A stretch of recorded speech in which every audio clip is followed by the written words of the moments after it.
वृंदावन पहुंचते पहुंचते शाम को रात हो गई थी। घड़ी में करीब रात की 11:30 से 12 बजे के बीच की बात थी।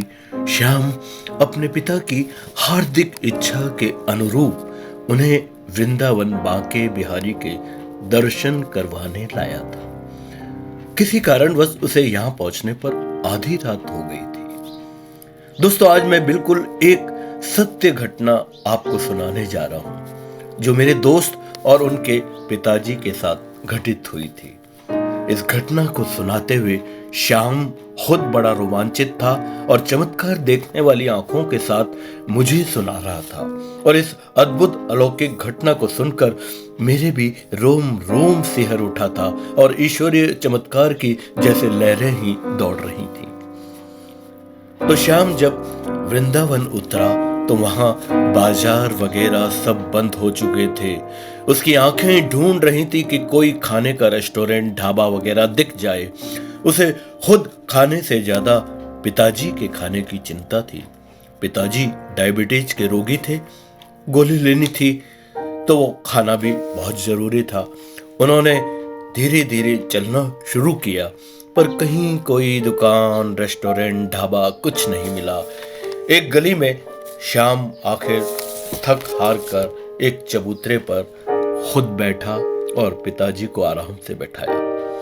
उसने सोचा कि एक बार बैठकर सोचते हैं कि क्या करें, क्या नहीं करें। बहुत उलझन भरे विचारों के बीच उस गली में जहां दूर तक बहुत पूरा सन्नाटा था, सुनसान था और कोई आता जाता भी नहीं दिख रहा था, तभी श्याम चौंक उठा। एक 7 से 8 साल का छोटा लड़का आता दूर से दिखाई दिया। उसके हाथ में बड़ा सा खाने का टिफिन था। वो लड़का सीधा दौड़ा हुआ वहां आया और श्याम के पिताजी की तरफ देखकर बोला, आप रामदास जी हैं ना? मैं और मेरे पिताजी दोनों ने चौंक कर उस बालक को देखा जो बड़ा आकर्षक और सुंदर था। पिताजी बोले, हाँ बेटा, मैं ही रामदास हूं। अरे, मेरे पिताजी ने यह भोजन आपके लिए भिजवाया। मेरे पिताजी चौंक गए कि मैं तो पहली बार वृंदावन आया हूं और इससे पहले मेरा यहां किसी को परिचय तक नहीं है, मैं जानता तक नहीं हूं। मैं कुछ सोचूं उससे पहले बस मैं इस खुशी के मारे कि चलो कोई बात नहीं, पिताजी भूखे तो नहीं रहेंगे। पिताजी कुछ पूछें उससे पहले मैंने कहा, भैया यह टिफिन वापस कहां पहुंचाना है?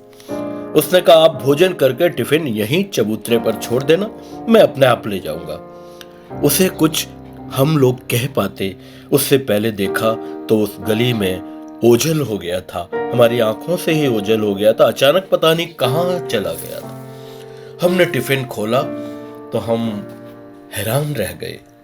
गर्मा गर्म चपातियां, दाल, चावल, खिचड़ी, सब्जी, मिठाई, भरपूर भोजन था। मैंने अपने जीवन में इतना स्वादिष्ट भोजन इससे पहले कभी नहीं किया था। भोजन करने के बाद पिताजी को भी सुध आई कि कहां से वो बालक आया। उसे कैसे पता चला कि हम यहाँ बैठे हैं, हम कौन हैं और कौन उसके पिताजी हैं जो मुझे जानते हैं। हमने तो अपने यहाँ आने की किसी को खबर तक नहीं की। पिताजी मेरी तरफ प्रश्न चिन्हों से देख रहे थे और मैं कुछ बोलूं, उनकी आंखों से अश्रु की धार बह निकली। मेरे गालों पर भी आंसू लुढ़क रहे थे। अब तक तो वृंदावन के सच्चे किस्से ही सुने थे, पर यह चमत्कार तो सीधे हमारे ही साथ हो गया। बांके बिहारी को अपने भक्तों का इतना ध्यान कि उनकी धरती पर भक्त आए और भूखे सो जाएं। श्याम और पिता शायद एक साथ इतना कभी नहीं रोए होंगे। वो रात उनके जीवन की अद्भुत अलौकिक रात थी।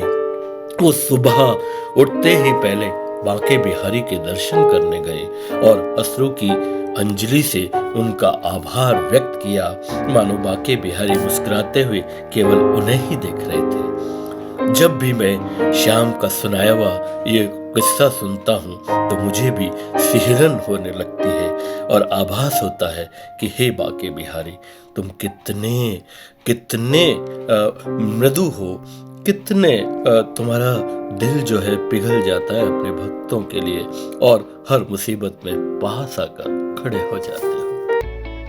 हमारे YouTube चैनल को जरूर सब्सक्राइब करें, बेल आइकन जरूर दबाएं और जुड़े रहें प्रमोद कविताओं का आलोक के साथ।